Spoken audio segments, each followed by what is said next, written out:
In today's video, I'm going to show you how to get GitHub API key. You can see I have already logged in on GitHub on my PC.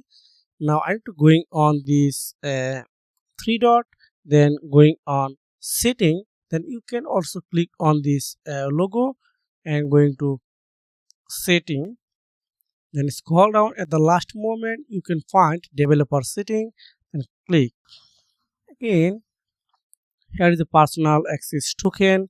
You can click on token classic, then generate new token, again generate new token. That's it. Here is you need to set up a name. So I type this is my name, and you can write in description in here as you need.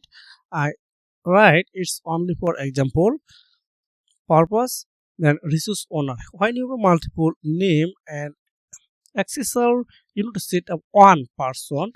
I have only one person owner.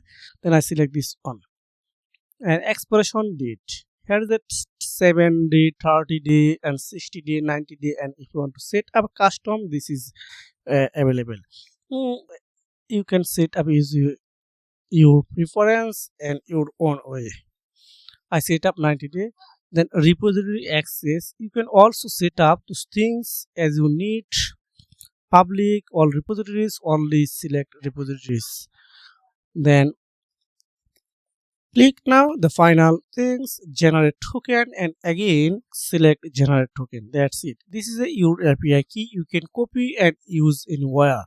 This is the method how you can get GitHub API key. Thanks for watching. See you again.